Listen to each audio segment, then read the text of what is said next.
Bueno, en esta sesión vamos a resolver bueno, a la mayoría de las preguntas que venían en su primer parcial de álgebra superior de esta primera unidad de teoría de conjuntos. Era un examen, pues la verdad que no era tan complicado. Bueno, tenía la estructura que tenía era sencilla, o sea, simplemente la mayoría de las preguntas eran de verdadero o falso, de opción múltiple. Entonces, bueno, sí, prácticamente todas eran así. Entonces, no se les pedía procedimiento. Obviamente aquí sí vamos a ver soluciones que tengan pues cierto procedimiento, pero no tenían ustedes que ponerlo ni anexarlo, entonces con que la respuesta estuviera bien se les consideraba correcta. Claro, tampoco eran preguntas que eran tan triviales, ¿no? O sea, sí tenías que pensarlas con calma, además se tenía que responder la pregunta y una vez ya que se tenía la respuesta no te podías regresar a cambiarla, entonces tienes que pensar con mucha calma lo que ibas a contestar porque ya era la respuesta definitiva. Pero bueno, aún así creo que era bastante pasable, pero pues ya se verá, ¿no? Después realmente cómo les fue. Por lo mientras solamente vamos a resolverlo. O por lo menos la versión del examen que a mí me arrojó el sistema, porque algunas preguntas podían variar ligeramente, pero eran muy parecidas aún así. Entonces, con las que resolvamos hoy, espero que ya puedan pues entender muy bien, ¿no? Cómo se resolvía cualquier pregunta que les haya preguntado a ustedes. Y la primera era bueno, justamente, ¿no? Bueno, era la segunda pregunta, pero una de las primeras dos preguntas era pues justamente que les preguntaba cuáles eran las versiones que tenía, bueno, las proposiciones lógicas que eran equivalentes a una implicación. Entonces, vamos a repasar eso primero porque vamos a utilizarlo en el siguiente ejercicio, que realmente este era el primer ejercicio, ¿no? Pero el segundo ejercicio te pedía repasar esto, lo vamos a repasar nosotros primero. Nos decía que, bueno, más bien, ¿no? Lo que sabemos es que si tenemos dos proposiciones lógicas P y Q, entonces, la proposición lógica que en sí misma representa esta implicación, ¿no? Que es que P implica Q, es lógicamente equivalente, ya lo estudiaron al principio del curso, con la proposición lógica de esta otra implicación, que es que no Q implique no P, ¿no? Según uno puede ver las tablas de verdad de estas dos y ver que son la misma. Entonces son lógicamente equivalentes. Y también se puede ver que es lógicamente equivalente con la negación de esta proposición lógica, P y al mismo tiempo no Q. Y justamente por leyes de De Morgan, eso no se ve luego al principio, como esto, que se ve que es casi lo primero que se estudia, pero por leyes de De Morgan ya después uno puede ver que esto sería equivalente en la negación de esta conjunción, que es el ilógico, es una disyunción, que es el o lógico, y entonces en este caso nos quedaría que la negación de P y no Q sería no P o la negación de no Q, que es Q. Entonces, realmente son estas cuatro. Y realmente hay más, ¿no? O sea, ya si uno se estudia más operaciones lógicas, más allá de la disyunción, de la negación y de la conjunción y de la implicación, hay otras, ¿no? Que puedes definir y estudiar y entonces obviamente pues puedes escribir la implicación en términos de otras operaciones lógicas, ¿no? Pero con las más básicas que son estas, ¿no? La negación, la disyunción, la conjunción y la implicación, eh, pues las equivalencias lógicas de la implicación serían estas de aquí. Y pues sí, al final de cuentas utilizar una, utilizar otra es de manera equivalente demostrar la veracidad, ¿no? O la falsedad. Y pues en las técnicas de demostración matemáticas, pues normalmente se utilizan estas tres, ¿no? Esta es como una demostración, representa lo que sería una demostración directa, esta lo que sería una demostración por contrapuesta, por contrapositiva, y esta lo que se llama una demostración por reducción al absurdo. Y ya en matemáticas, en demostraciones matemáticas no se utiliza tanto demostrar esto porque es complicado, ¿no? Es más fácil demostrar esto de aquí. Entonces, ya al final es equivalente, es lógicamente equivalente. ¿Por qué? Porque, pues, o sea, demostrar esta disyunción sería demostrar que esto es cierto, o sea, entonces sería demostrar que o no P es cierta o Q es cierta, y pues sí, se puede, bueno, depende mucho del ejercicio, pero puede que sea un poquito más complicado hacer eso que demostrar pues directamente esto de aquí, ¿no? Ya depende qué quiere decir P, qué quiere decir Q, ¿no? Pero bueno, había que tener bien claro que aunque las que más se utilizan en matemáticas son estas tres, también está esta cuarta, ¿no? Que, insisto, ¿no? Se puede obtener a partir de las leyes de De Morgan para ver cómo se niega una disyunción, cómo se niega una conjunción. Y entonces, pues ahora sí, insisto, ¿no? Había un ejercicio de su examen que era justamente que les preguntaba cuáles eran las proposiciones lógicas equivalentes a la implicación y ya tenían que decir que eran estas tres, les ponía varias opciones. Y otra pregunta que tenía que ver con eso, que por lo menos en la versión del examen que a mí me tocó, era la primera pregunta, era la siguiente.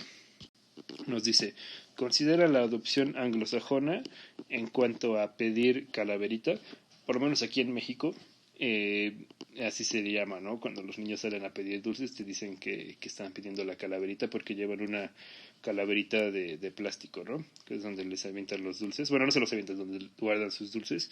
Entonces, así se dice en México que los niños salen a pedir calaverita, ¿no? Pero bueno, la adopción anglosajona de pedir calaverita, en el caso mexicano, era en esta época del año, en Estados Unidos, bueno, sí, sobre todo en Estados Unidos, se utiliza la frase dulce o travesura, trick or treat, ¿no? Dulce o truco, también se le suele traducir. Entonces, lo que nos dice es, si D representa obtener un dulce y T representa hacer una travesura, que son proposiciones lógicas, ¿qué significado coloquial tiene esta frase en términos de lógica proposicional?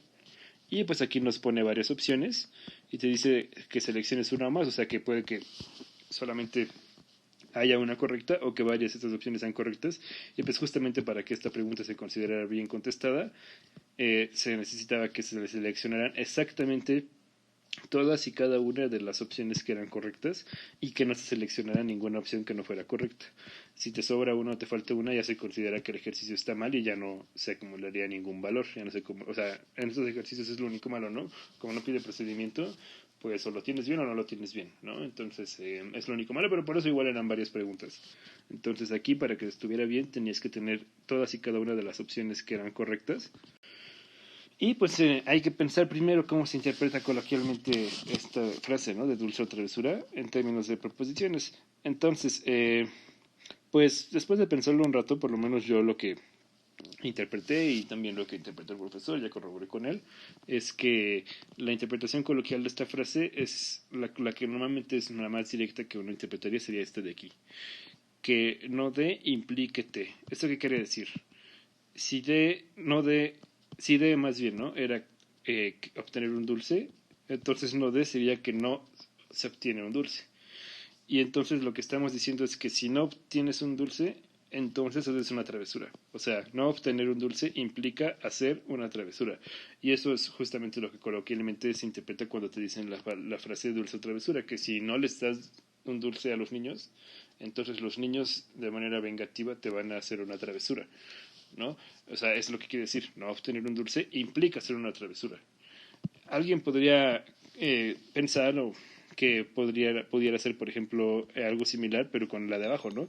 Que no obtener un dulce ocurra así solo si se realiza una travesura. Pero entonces eso también querría decir que si te hicieron una travesura fue porque no les diste un dulce.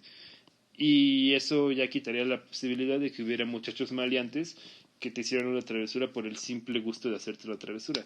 Entonces, pues la verdad es que eso no pasa, ¿no? O sea, puede que haya gente que sea muy malévola, muy mala persona. Bueno, no mala persona, ¿no? Pero que sean muy traviesos y y que los niños te hagan una travesura simplemente porque te la van a hacer, ¿no? Independientemente si te pidieron o no te pidieron un dulce. O inclusive que te hayan pedido un dulce y les hayas dado un dulce y aún así sean lo suficientemente traviesos, lo suficientemente maleantes como para que aún así habiéndoles dado un dulce te hagan una travesura.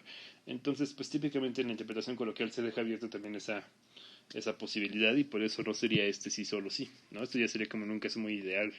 Entonces, pues sí, ¿no? Solamente pegándonos a eso de que si no les das un dulce, entonces sí seguro te hacen una travesura, lo representarías con esta implicación ya en términos de lógica proposicional. Y entonces, pues, ¿cómo veríamos posibles equivalencias? Pues con lo que teníamos aquí arriba, ¿no? Solo que ahí en lugar de una proposición P, porque aquí tenemos una proposición, implica otra, ¿no? Entonces, en lugar de P, pues tendríamos nuestra proposición que es no obtener un dulce, que es no D, en términos de lógica proposicional, y en lugar de Q tendríamos T, que es hacer una travesura. Y simplemente pues tendríamos que ver qué otras proposiciones lógicas son equivalentes a nuestra proposición P implica Q, o en este caso a nuestra proposición no D implica T.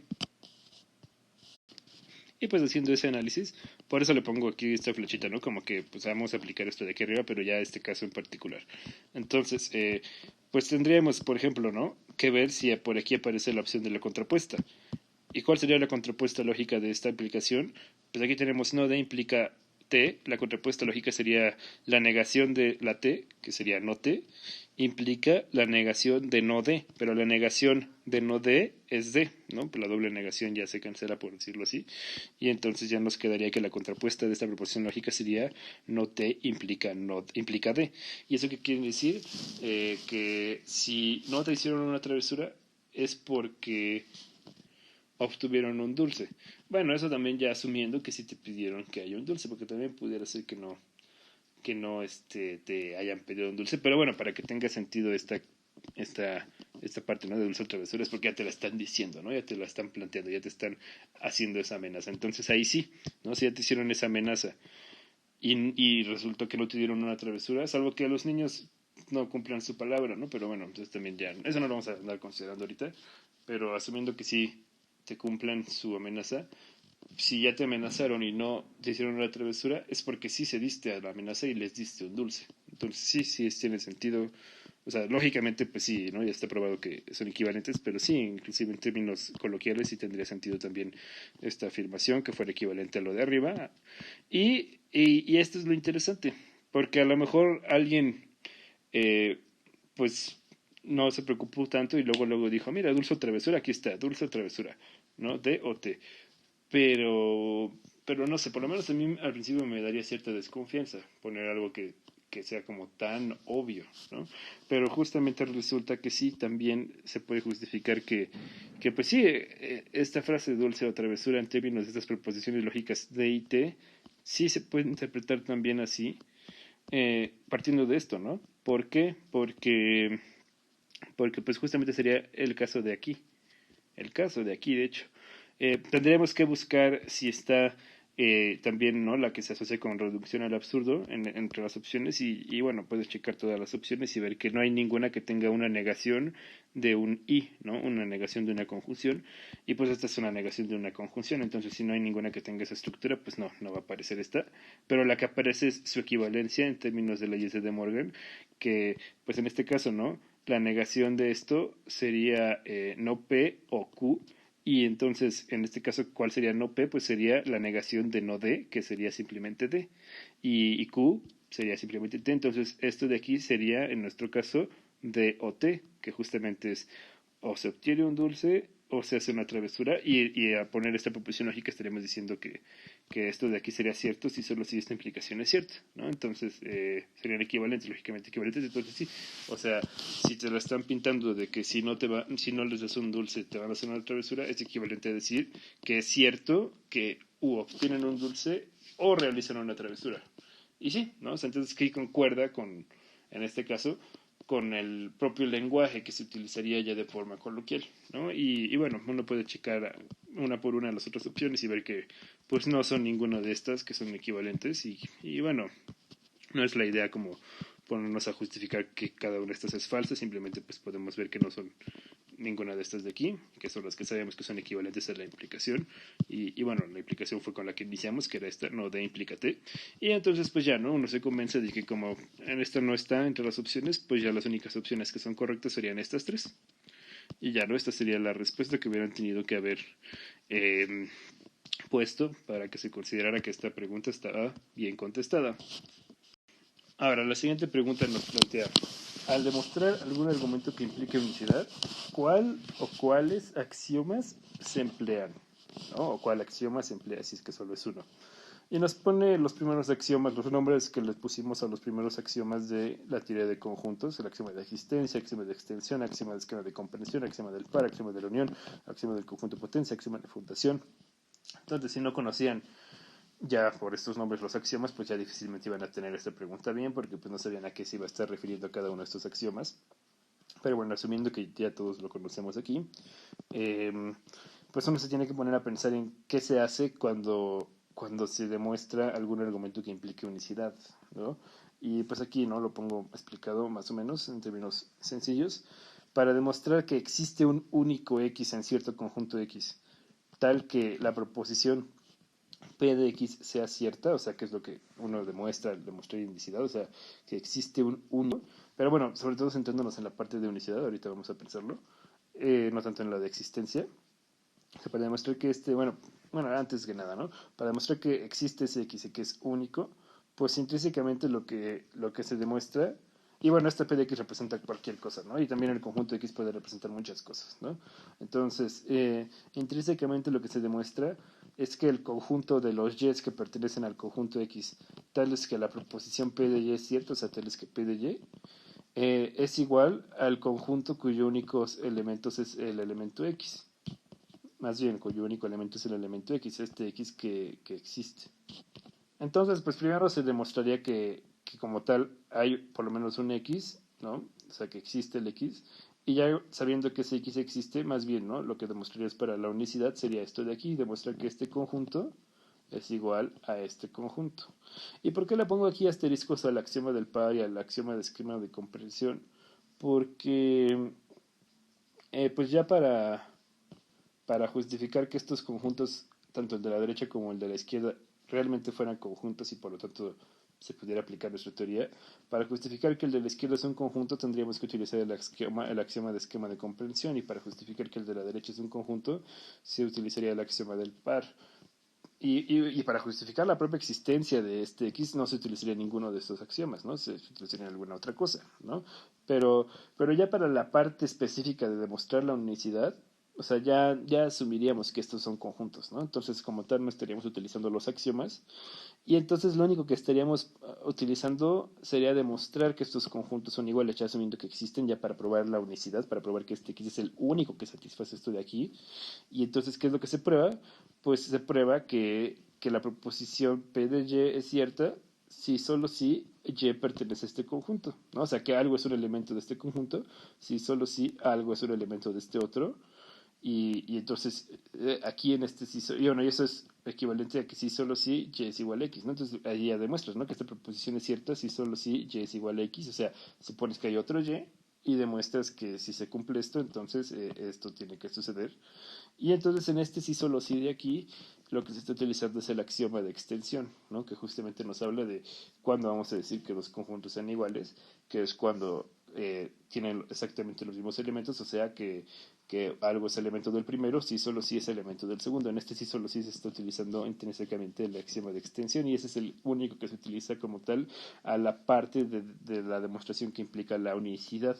A la parte de existencia, pues ahí sí ya podríamos utilizar otras cosas, pero a la parte de unicidad, que es lo que nos dice unicidad, se utiliza intrínsecamente siempre el axioma de extensión, ¿no? Por lo menos en cosas que estén fundamentadas en la teoría de conjuntos, ¿no? Entonces, esa sería la respuesta, que solamente se utiliza el axioma de extensión, aunque bueno, podría que alguien se confundiera y pusiera también que se utilizan estos dos, porque pues por aquí lo estamos poniendo, pero, insisto, no es como tal para la parte que implica la unicidad. Para la parte que implica la unicidad solamente es esto de aquí, y de ahí solo se utiliza el axioma de extensión. Ahora, para la siguiente pregunta que me apareció, nos planteaba es si esto era, ya a partir de aquí la mayoría son de verdadero o falso, no solamente que decir si lo que pone es cierto, si lo que pone es falso, y entonces aquí nos planteaba que si A era un elemento de B, o sea, un conjunto A es un elemento de un conjunto B, eso se puede tener conjuntos, que esto implique que el conjunto potencia de A sea un elemento del conjunto potencia de B. Entonces, si esta implicación es cierta, pues uno tendría que poder demostrarla. Si esta implicación es falsa, uno tendría que poder dar un contraejemplo. No te pedía hacer eso, simplemente te pedía determinar si era cierta o era falsa. Pero bueno, para hacer eso, ¿cómo lo podrías hacer? Pues primero con intuición, y ya si tu intuición te dice que es cierta, pues tendrías que intentar ver si se puede demostrar, y si ya lo logras demostrar, pues entonces seguramente sí es cierta. O si tu intuición te dice que es falsa, pues buscar un contraejemplo para estar 100% seguro de que efectivamente no siempre se cumple. Entonces aquí, pues después de pensarlo un poco, te puedes dar cuenta de que esto es falso, ¿no? De que no habría razón por lo que esto tendría que ser cierto en general. Y pues para construir un posible contraejemplo, bueno, entonces la respuesta correcta sería que es falso. Pero ya para ver que sí sea falso aquí, vamos a hacer un contraejemplo muy sencillo. Vamos a tomar A como el conjunto cuyo único elemento es el conjunto vacío, que esto ya está justificadísimo en nuestro curso, que es un conjunto. Y a B como el conjunto cuyo único elemento es A, que también está justificadísimo en nuestro curso, que esto es un conjunto. Entonces son conjuntos que podemos considerar siempre. Y bueno, es claro que A pertenece a B, porque pues tal cual, ¿no? A es el único elemento que está dentro de B. Y pues si calculamos el conjunto potencia de A, pues como solamente tiene un elemento que es vacío, solamente se puede tener que tenga dos subconjuntos, que sea al propio conjunto vacío, que es subconjunto de cualquier conjunto, y por lo tanto tiene que ser elemento de cualquier conjunto potencial, y al mismo conjunto A, que es subconjunto de sí mismo. Similarmente, como el B también tiene solamente dos elementos, su conjunto potencia solamente va a solamente dos subconjuntos, su conjunto potencia solamente tiene dos elementos. Más bien, perdón, el conjunto B tiene solamente un elemento y por lo tanto solamente tiene dos posibles subconjuntos y por lo tanto su conjunto potencial solo tiene dos posibles elementos que son vacío y B. Y de hecho son explícitamente estos porque este conjunto no es vacío y también aquí como este conjunto no es vacío son explícitamente esos, ¿no? Son diferentes el A del vacío y el B del vacío, ¿no? Entonces estos ya son sus conjuntos potencia y pues podemos notar que esto de aquí no es un elemento de esto de acá. ¿Por qué? Porque pues vacío es un elemento de A. ¿Y eso porque lo pongo? Porque entonces el conjunto potencia de A, perdón, vacío es un elemento del conjunto potencia de 2 a la, ¿no? También A, pero como aquí ya tiene por lo menos este elemento que es vacío en particular, pues el conjunto potencia de A no es el conjunto vacío porque sí tiene por lo menos un elemento, de hecho tiene dos. Y pues de la misma, bueno, de una forma similar, como vacío no pertenece a B, y vacío sí pertenece a 2 a la, por eso me tomé vacío, pues con esto y con esto también podemos concluir que el conjunto potencia de A no es el mismo conjunto que B. ¿Por qué? Porque aquí hay un elemento que existe en el conjunto potencia de A y que no está en B. Entonces, ¿qué es lo que estamos escribiendo? Que el conjunto potencia de A no es el conjunto vacío y tampoco es el conjunto B. Entonces, no es ni este ni este y por lo tanto el conjunto potencia de A no pertenece al conjunto que tiene como elementos a B y a vacío y ese conjunto ¿quién es? Pues justamente el conjunto potencia de B. Entonces, lo que estamos haciendo es construyendo un ejemplo en el que sí se tiene que A pertenezca a B, o sea, sí se tiene esto de aquí, pero no se tiene esto de acá, no se tiene que el conjunto potencia de A pertenezca al conjunto potencia de B, por lo tanto ya estamos mostrando que esta implicación en general es falsa. ¿Por qué? Porque no siempre se cumple que esto implique esto de acá. Aquí estamos viendo un ejemplo donde sí ocurre esto y ya no ocurre esto. Entonces esto de aquí en general no implica esto de acá. Y luego la siguiente pregunta, de hecho el examen venía como con un orden muy lógico. La siguiente pregunta era muy parecida, solo que en lugar de pertenencia utilizaba contención, ¿no? Nos preguntaba si era cierto que A contenido en B implique que 2 a la A esté contenido 2 a la B, o sea, los conjuntos de potencia también estén contenidos. Y lo que nos dice es que, bueno, y lo que resulta ser más bien es que aquí sí es cierto, ¿no? Esta proposición de aquí sí es cierta, entonces la respuesta correcta sería ponerle que es cierto. Y pues podemos hacer una demostración que es muy sencilla, ¿no? Para ver por qué es cierto, ¿no? Entonces vamos a suponer que A esté contenido en B y vamos a tomar un elemento en el conjunto potencia de A. Entonces, como este elemento está en el conjunto potencia de A, pues por definición del conjunto potencia de A, este elemento lo vamos a llamar X mayúscula, ¿no? Porque es un conjunto. Podemos llamarle X minúscula, da igual, o lo que sea, ¿no? El punto es que tomamos un elemento, en este caso lo llamamos X mayúscula en el conjunto potencia de A, y por definición del conjunto potencia de A, eso tiene que estar contenido en A, ¿no? Este conjunto X tiene que estar contenido en A porque pertenece a esto, es la definición del conjunto potencia de A. Pero aquí usamos nuestra hipótesis, el conjunto A está contenido en el conjunto B, y entonces por transitividad, el conjunto X va a tener que estar contenido en el conjunto B, que es lo que tenemos aquí, que esto ya implica esto de acá, y que X esté contenido en el conjunto B, eso implica que X sea un elemento del conjunto potencia de B por definición del conjunto potencia de B que tiene adentro a todos los subconjuntos de B. ¿No? Este X en particular va a ser un subconjunto de B, por lo tanto va a ser un elemento del conjunto potencia de B.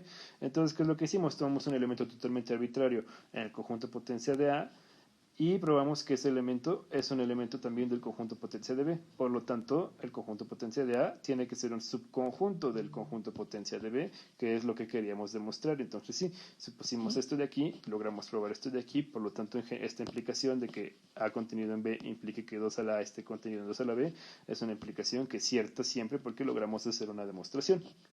Que insisto, ¿no? Estas demostraciones no lo tenían que escribir ustedes. Lo ideal era que sí las hubieran escrito, pero no las tenían que mandar, solamente tenían que asegurarse de que la respuesta que pusieran fuera la correcta. En este caso que es cierto esta implicación. Ahora, el siguiente problema. Nos dice, suponga que Peniche soy yo, su servidor, el ayudante del profesor en este curso al menos. Suponga que Peniche elige cereal o jugo o ambos para desayunar cada mañana durante el mes de enero. Si desayuna cereal 25 mañanas y jugo 18 mañanas, ¿cuántas mañanas desayuna ambos? La respuesta correcta era que fueron 12 mañanas, ¿no? Aquí sí no hay más. Ahí, esa era la única que no era de opción múltiple o de verdadero o falso o algo así. Aquí sí tenía que escribir la respuesta y la respuesta era que eran 12, punto, no se puede que sea con otro número. Pero vamos a ver por qué. Este ejercicio en realidad es muy sencillo. Ni siquiera, o sea, podría ser hasta un ejercicio de preparatoria, de secundaria. Yo creo que hasta de secundaria. No es difícil de resolver. Y de hecho, la idea era que por lo menos lo pensaran en términos de conjuntos, ¿no? Pero miren, siendo estrictos, para poderlo resolver correctamente en términos formales, ya en términos solo de conjuntos, todavía no tienen las herramientas para hacerlo porque tendrían que hablar de algo que se llama la cardinalidad de un conjunto y eso es algo que corresponde a la cuarta unidad de este curso. Entre la cuarta y la quinta unidad se estudia eso. Entonces, a partir de la cuarta. Entonces, siendo muy estrictos, este problema, para que lo resuelvan solo con conjuntos, no lo podrían hacer aún. Pero, pues también por eso no les pedía procedimiento, ¿no? O sea, la idea era que por lo menos lo trataran de pensar un poquito con conjuntos y que ya lo resolvieran como pues ustedes pudieran, ¿no? Obviamente, pues ya, si esta pregunta viniera en la cuarta, en la quinta unidad, y ahí si les pidieran procedimiento, ahí se esperaría que utilizaran un procedimiento que dejara todo en términos conjuntistas, ¿no? Pero bueno, aquí, como no hemos visto eso, voy a utilizar un procedimiento que no sea tan conjuntista, aunque sí lo vamos a explicar tantito en términos de conjuntos, porque sí se podría más o menos pensar con conjuntos. Entonces, si lo quisiéramos pensar con conjuntos, pues tendríamos tres conjuntos. Podríamos llamarle a un conjunto J, ay, que nos representará todos los días de enero, todos los días, todas las mañanas de enero, ¿no? Podríamos poner ahí las fechas, ¿no? Todos los días de enero en los que Peniche desayunó jugo, podría ser nuestro conjunto J, y nuestro conjunto C podría ser todas las mañanas de enero en las que Peniche desayunó cereal. Entonces, ¿quién sería nuestro conjunto J? Pues esta bolita, digo, en un diagrama de Venn podríamos ponerlo así, como esta bolita con línea morada, y el conjunto C podría ser esta bolita con línea roja. ¿Y qué representaría las dos bolitas unidas? Pues todas las mañanas de enero, porque nos dice que en todas las mañanas de enero o desayunó jugo o desayunó cereal. Y entonces, pues, ¿qué tendríamos luego? Pues entonces lo que tendríamos es que, que pues podríamos pues prepararnos a pensar en qué cantidad de días hay en cada uno de los conjuntos, ¿no? Qué cantidad de fechas, o depende cómo lo representemos, ¿no? Pero qué cantidad de elementos, al final de cuentas, hay en cada uno de los conjuntos. Y entonces podríamos dividirlo en tres partes, ¿no? Toda esta unión, que es juntar estas dos bolitas, podríamos dividirlo en tres partes. Podríamos dividirlo en una parte que es la que estamos aquí pintando con color como naranja oscuro, que serían las mañanas en el mes de enero en las que desayuno jugo y solamente desayuno jugo. Y podríamos dividirlo en esta parte verde, que serían las mañanas del mes de enero en las que solamente desayuno cereal.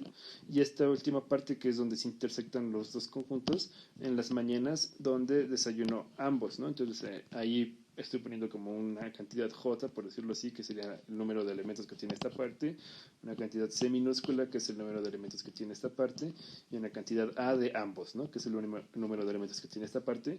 Y ya, si lo quisiéramos ya después escribir en términos de conjuntos, pues ¿quién sería esta parte, ¿no? Esta parte que es donde hay J mañanas donde solo desayuno jugo, pues sería el conjunto J menos C. Y donde hay C mañanas donde solo desayuno cereal sería el conjunto C menos J. Y donde hay A mañanas donde desayuno ambos sería el conjunto J intersección C. Entonces, pues ya lo quisiéramos escribir en puros términos de conjuntos, ya tendríamos que empezar a hablar de estos conjuntos, pero insisto, todavía no tenemos los elementos para escribirlo de manera formal. Y entonces, pues sí, no solamente eso es como para pensarlo, pero lo que tenían que darse cuenta era eso, que tenían que partirlo en estas tres partes, ¿no? Digo, vaya para resolverlo bien, ¿no? En la parte donde solo desayunaba jugo, la parte donde solo desayunaba cereal y la parte donde desayunaba ambos. ¿Y qué parte es la que nos pregunta? Pues justamente esta, ¿no? ¿Cuántos son los que están aquí donde se desayuna ambos, tanto jugo como cereal? Y pues ya no lo vamos a describir bien. Ya pues aquí, esta solución es como nivel de, insisto, ¿no? De secundaria, de preparatoria, de secundaria inclusive, ¿no? A lo mejor hasta de primaria, pero bueno, vamos a escribirlo de una forma correcta, ¿no? O sea, también es otra cosa, por muy sencillas que sean las cosas, aún así uno tiene que mantener un lenguaje que sea formal, ¿no? Que sea, que se entienda, ¿no? Eso es importante también, ¿no? Ya cuando se estudia matemáticas a este nivel, se escriban matemáticas, que por muy simples que sean las cosas, se siga manteniendo la formalidad dentro de lo posible, inclusive en el lenguaje. Entonces vamos a escribirlo así. Sean C la cantidad de mañanas que solo comió cereal, J la cantidad de mañanas que solo bebió jugo y A la cantidad de mañanas que desayunó ambos. Entonces debe tenerse lo siguiente, por los datos son los que nos está diciendo. Nos está diciendo que se desayunó cereal 25 mañanas. Y no nos dice que solamente desayunó cereal, nos dice que desayunó cereal. O sea que a veces desayunó solo cereal y a veces desayunó cereal y jugo, ¿no? Y eso está incluido en estas 25 mañanas. Y similarmente, las veces que desayunó jugo en total fueron 18 mañanas, ¿no? Algunas desayunó ambos y algunas solo desayunó jugo. ¿Y por qué? Porque pues, nos está preguntando justamente cuántas mañanas desayunó ambos, ¿no? Entonces, ¿cómo expresamos eso? Pues lo que tenemos lo que necesitamos son tres cosas. Primero, que las mañanas totales en las que desayunó jugo sean iguales a 18, que las mañanas totales en las que desayunó cereal sean 25 y finalmente que las mañanas totales en las que desayunó jugo o cereal sean las mañanas totales que hubo durante el mes de enero, que en el mes de enero hay 31 días, entonces tendrían que ser 31 mañanas. Entonces eso lo expresamos, lo podemos expresar en términos de estas cantidades de estos números reales, ¿no? Estas variables que definimos que eran C, J y A, en términos de un sistema de ecuaciones lineales, ¿no? Podemos decir que 18 es igual al número de mañanas en las que desayuno jugo, que es el número de mañanas en las que solo desayuno jugo, que era J, más el número de mañanas en las que desayuno ambos. Entonces tenemos que J más C es igual a 18. Similarmente, el número de mañanas en las que desayuno cereal son el número de mañanas en las que desayuno ambos, más el número de mañanas en las que desayuno cereal, y eso tiene que ser igual a 25. Y finalmente, la suma de las mañanas en las que solo desayuno jugo, más las mañanas en las que desayuno ambos, más las mañanas en las que desayuno cereal, tiene que ser igual a todas las mañanas que hay en el mes de enero, que son 31, ¿no? Bueno, la cantidad. Y entonces pues ya tenemos aquí un sistema de ecuaciones lineales de tres ecuaciones con tres incógnitas, que son J, A y C. Entonces es un sistema que se puede aspirar a que tenga solución, que eso también lo comento, todo eso de sistemas de ecuaciones lineales y de cuando tienen solución y cuando no tienen solución. Eso es algo que sí se va a estudiar en esta carrera, pero en la materia de álgebra lineal 1 y álgebra lineal 2, que son materias del segundo año. Y obviamente se estudian de una perspectiva muchísimo más abstracta que en algo tan simple como esto, pero bueno, aquí pues hacemos como uso de las matemáticas que ya conocemos desde la preparatoria, desde la secundaria. Entonces lo podemos plantear así, ¿no? O sea, esa es mi solución, ¿no? Pueden ustedes tener alguna otra forma de solucionarlo, pero por lo menos así yo lo escribí.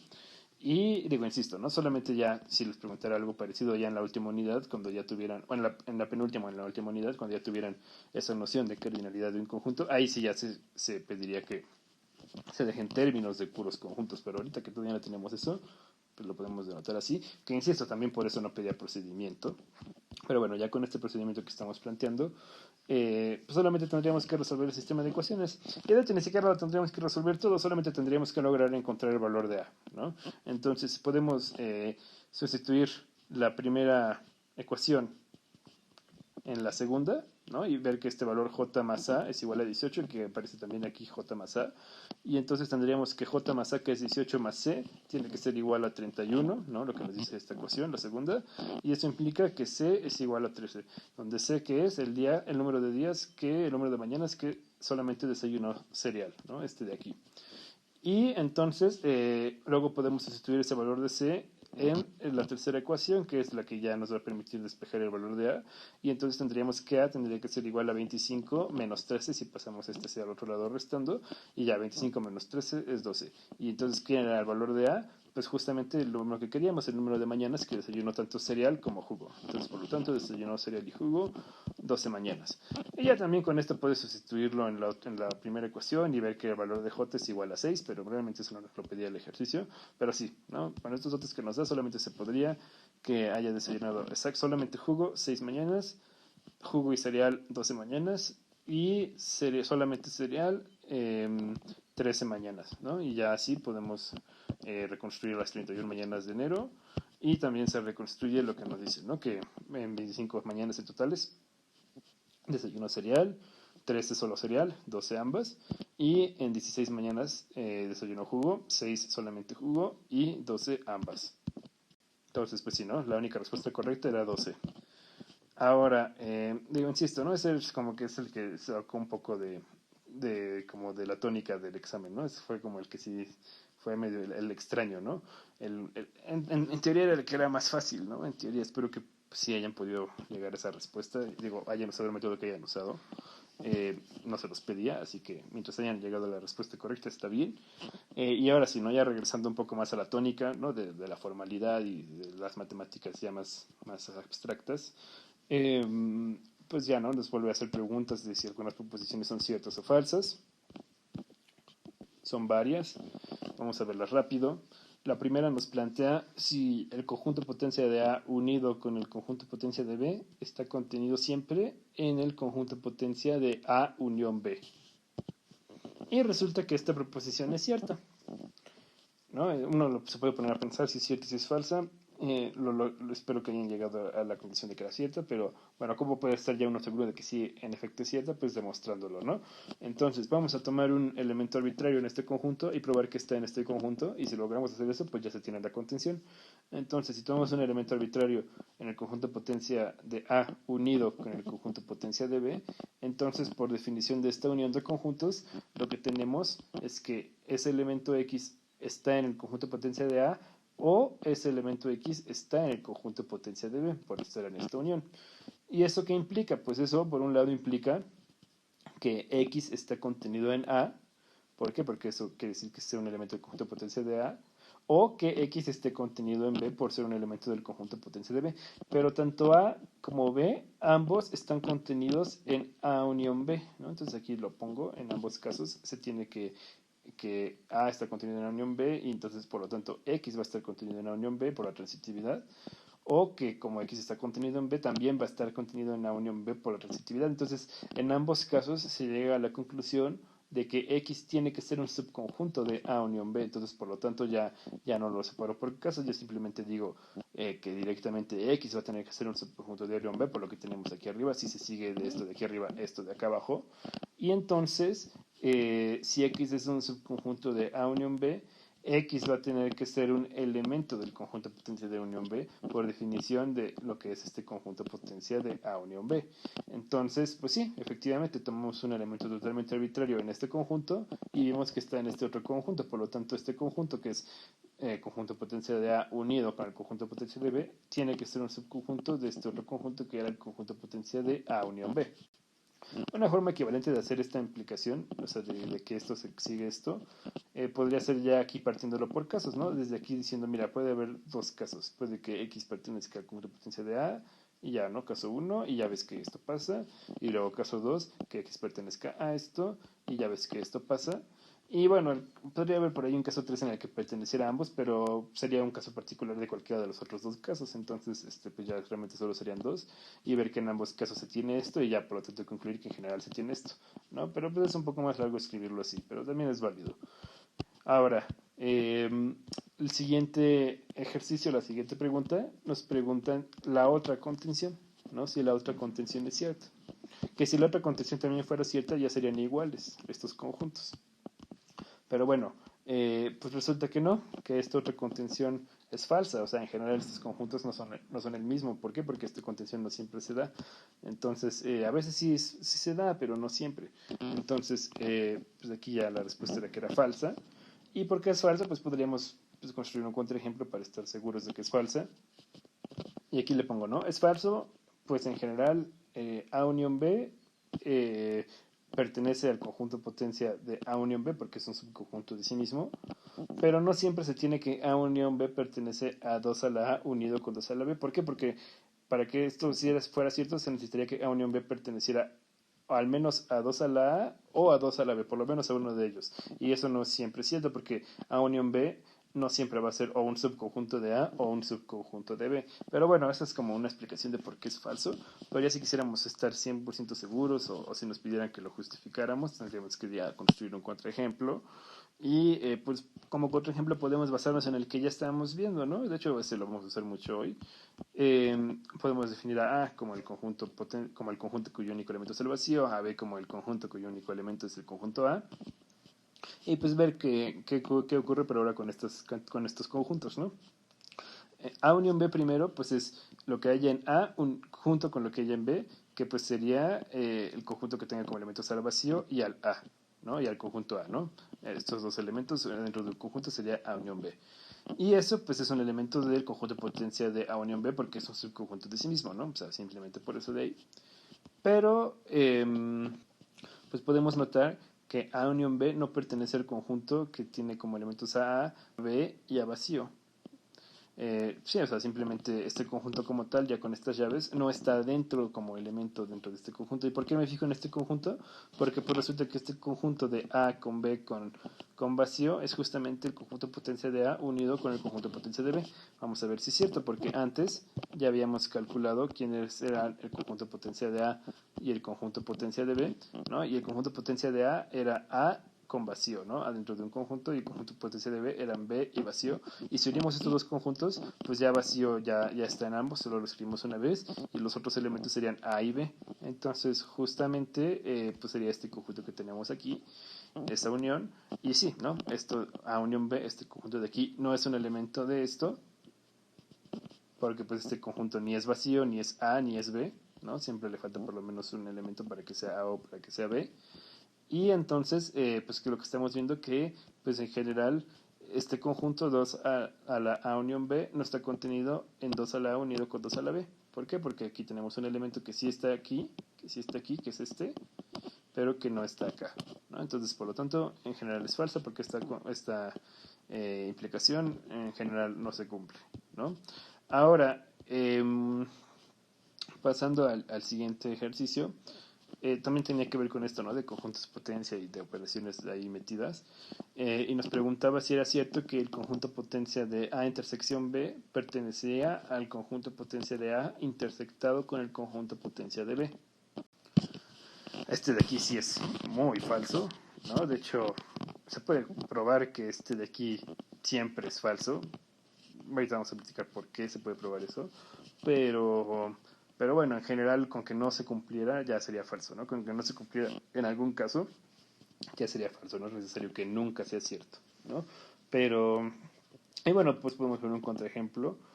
Y el mismo, ¿no? Les digo, este es el que vamos a andar usando. Tomamos los mismos conjuntos que hemos estado platicando y nos fijamos ahora en qué queda esto, ¿no? Primero podemos ver que A intersección B es igual a vacío. ¿Por qué? Porque A es distinto de vacío. ¿Por qué? Porque A tiene un elemento. Y entonces, o sea, como no, aquí no está dentro A y aquí tampoco está dentro vacío, pues la intersección, o sea, los elementos que comparten estos dos conjuntos, tienen que ser el conjunto vacío porque no hay elementos que comparten, no hay elementos en común.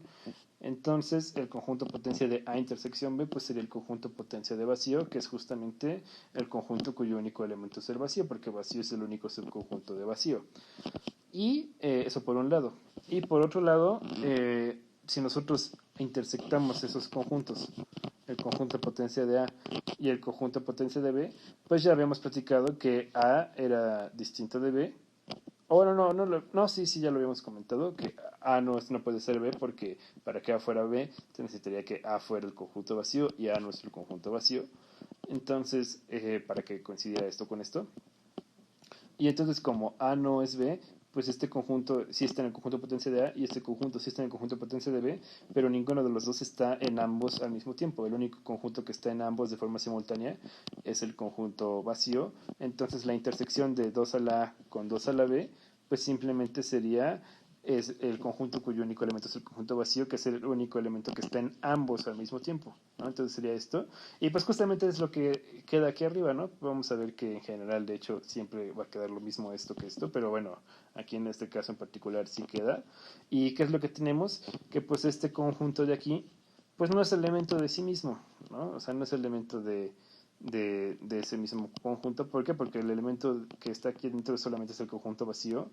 Y esto no es el conjunto vacío, este es el conjunto cuyo único elemento es el conjunto vacío.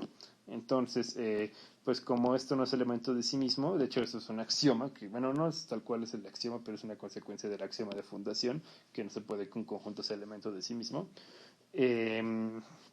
Entonces, pues ya escrito en estos términos, tenemos que... de hecho aquí lo puse al revés, tenía que ser al revés aquí.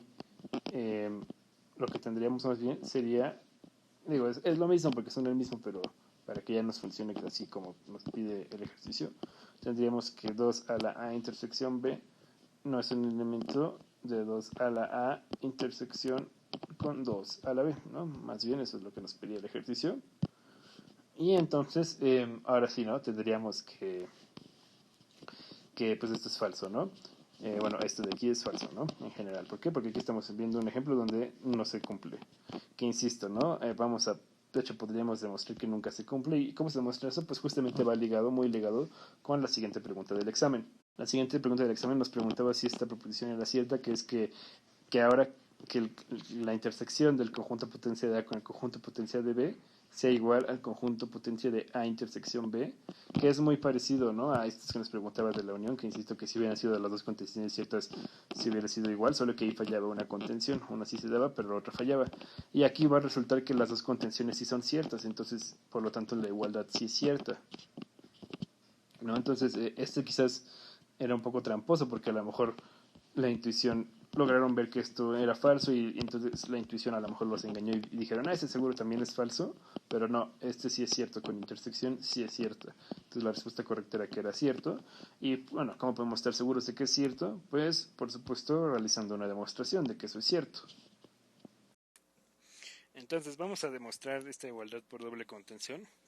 Primero vamos a demostrar en el sentido de que 2 a la A intersección 2 a la B esté contenido en 2 a la A intersección B. Y entonces vamos a tomar un elemento arbitrario de este conjunto y demostrar que está en este otro conjunto.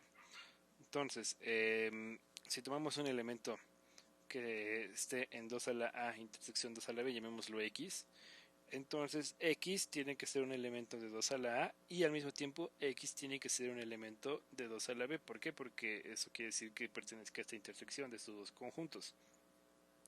Y entonces por la definición de 2 a la A, eso implica que X sea un subconjunto de 2 a la A, y por la definición de 2 a la B, eso implica que X sea un subconjunto de B, ¿no? Creo que aquí había dicho 2 a la A, pero es un subconjunto de A, ¿no? Y también es un subconjunto de B.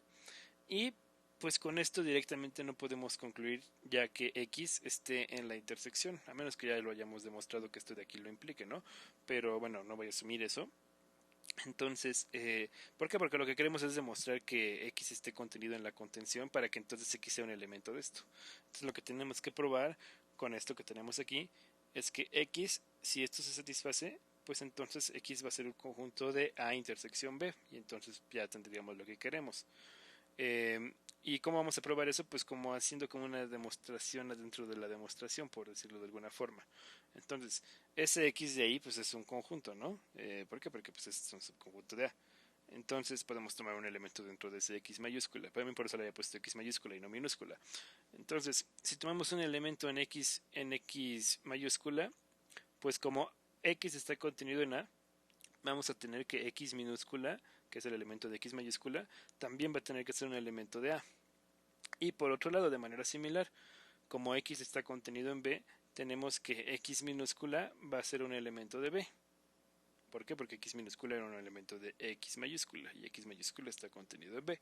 Y de esta forma lo que tendremos es que este X minúscula que fue tomado arbitrariamente como elemento de X minúscula va a tener que ser al mismo tiempo un elemento de A y un elemento de B, lo que implica que X minúscula va a ser un elemento de A intersección B. Entonces, ¿qué es lo que estamos demostrando en esta pequeña como mini demostración adentro de la demostración? Que efectivamente X es un subconjunto de A intersección B siempre y cuando esto se dé, pero eso ya estamos viendo que sí se da partiendo de esto, ¿no? Que es donde partimos. Entonces, pues sí, efectivamente aquí tenemos en nuestro contexto que X es un subconjunto de A intersección B y por lo cual este conjunto va a pertenecer al conjunto potencia de A intersección B. ¿Por qué? Porque es un subconjunto de A intersección B. Y pues entonces, ¿qué es lo que demostramos? Al principio tomamos un elemento totalmente arbitrario en esta intersección, ¿no? En esta que aparece aquí. Y vimos que es un elemento de este otro conjunto. Entonces lo que estamos probando es que 2 a la A intersectado con 2 a la B es un subconjunto de 2 a la A intersección B. Y bueno, ya para terminar de probar la igualdad, tendríamos que probar la otra contención, que es lo que tenemos aquí, ¿no? En el otro sentido, ahora demostrar que 2 a la A intersección B está contenido en 2 a la A intersección con 2 a la B. Y pues para eso tomamos un X que sea un elemento de 2 a la A intersección B. Y eso pues por definición de este conjunto potencia quiere decir que X sea un subconjunto de A intersección B. Pero pues nosotros sabemos que A intersección B está contenida en A, ¿no? Eso ya lo demostraron. Y entonces, pues lo que vamos a tener por transitividad es que este X, que está contenido en A intersección B, también va a tener que ser un subconjunto de A, ¿no? Entonces tenemos que X es el subconjunto de A. Y similarmente, del hecho de que A intersección B también tiene que ser un subconjunto de B, se sigue que X va a tener que ser un subconjunto de B, ¿no? Igual por la transitividad de la contención. Y entonces, ¿qué es lo que tenemos? Que al mismo tiempo tenemos que X está contenido en A y X está contenido en B, lo que implica que como X está contenido en A, X es un elemento del conjunto potencia de A y como X está contenido en B, X es un elemento del conjunto potencia de B y esas dos condiciones se satisfacen al mismo tiempo, ¿no? Con este Y lógico y eso implica que X está en la intersección de este conjunto con este conjunto por este Y. ¿No? Entonces X está en 2 a la A intersectado con 2 a la B. Por lo tanto, lo que estamos probando es que efectivamente 2 a la A intersección B, que fue donde tomamos el X arbitrario, está contenido en 2 a la A intersección con 2 a la B, que fue donde vimos que ese X arbitrario también tenía que estar. Y por la doble contención, o sea, por esto que habíamos probado apenas y por esta otra que habíamos probado antes, pues ya por la doble contención podemos justificar que esos dos conjuntos son exactamente el mismo conjunto siempre, ¿no? Porque esto es para A y B, conjuntos totalmente arbitrarios. Y pues entonces sí, efectivamente esto de aquí es cierto, nuestra proposición sí se satisface para cualquier par de conjuntos A y B que nosotros podamos considerar. Insisto, ¿no? Todo esto lo estamos escribiendo, pero no era necesario que ustedes lo escribieran. O bueno, por lo menos no tan así, tan bien, ¿no?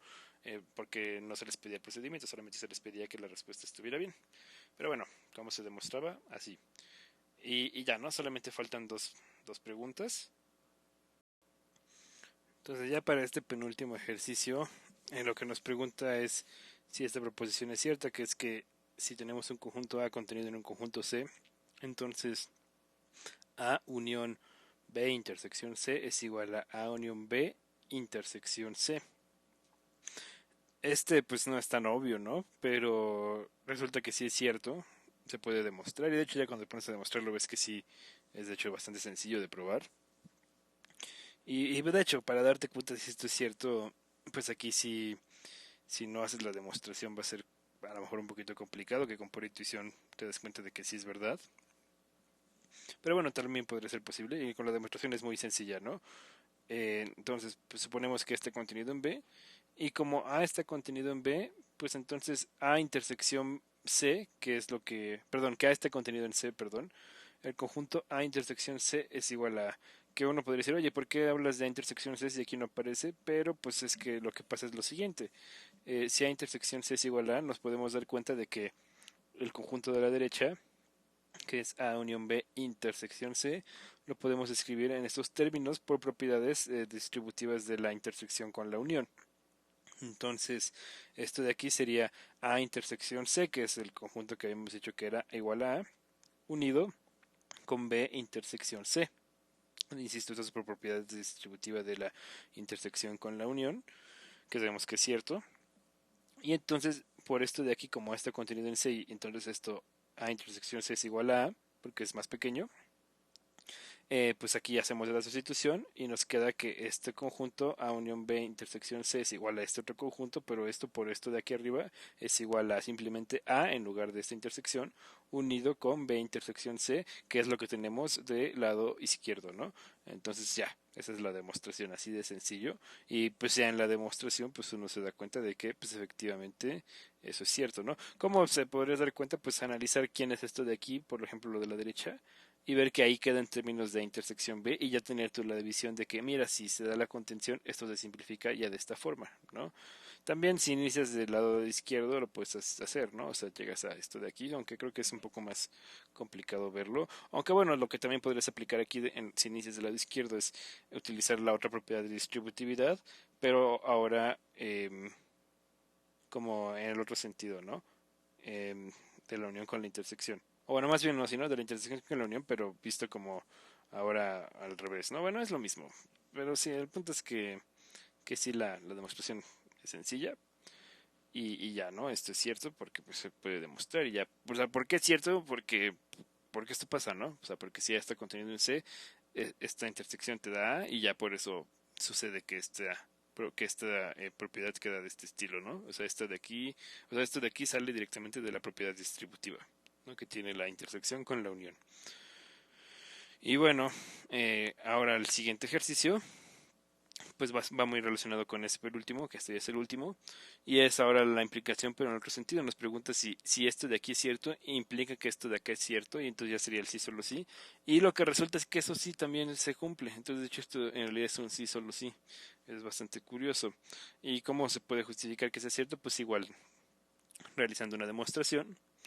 Y es bastante sencillo, igual no tan sencillo como el otro, pero también es sencillo porque pues simplemente hay que suponer que esto sucede y demostrar la contención. Entonces, si suponemos que esto sucede, que A unión B intersección C es igual a unión B intersección con C, eh, pues entonces lo que queremos probar es que A está contenido en C y para eso tenemos que pues, probar que cualquier elemento de A va a ser un elemento de C. Entonces tomamos un elemento arbitrario de A, llamémoslo X minúscula, y como A está contenido en A unión cualquier cosa, en particular en A unión B intersección C, pues entonces tenemos que este X que pertenece a A tiene que ser un elemento de este conjunto también, ¿no? Vamos a tener que X va a pertenecer a unión B intersección C. Pero esto estamos suponiendo que es igual a unión B intersectado con C, ¿no? Entonces, si X pertenece a este conjunto, entonces va a pertenecer a este conjunto, que es el mismo. Y si pertenece a este conjunto, a esta intersección de dos conjuntos, pues vamos a tener que X va a ser un elemento de A unión B y al mismo tiempo X tiene que ser un elemento de C. Y en particular, pues X va a ser un elemento de C. Esta parte de aquí ya no nos va a importar tanto, nos va a importar esto. Entonces, en particular, lo que tenemos es que X está en C. Y pues, ¿qué fue lo que hicimos? Iniciamos con que X estaba en A y logramos justificar que utilizando este supuesto, X también va a estar en C. Por lo tanto, pues A va a estar contenido en C, siempre y cuando esto de aquí vaya a ser cierto. Y pues, por lo tanto, esta proposición lógica es cierta.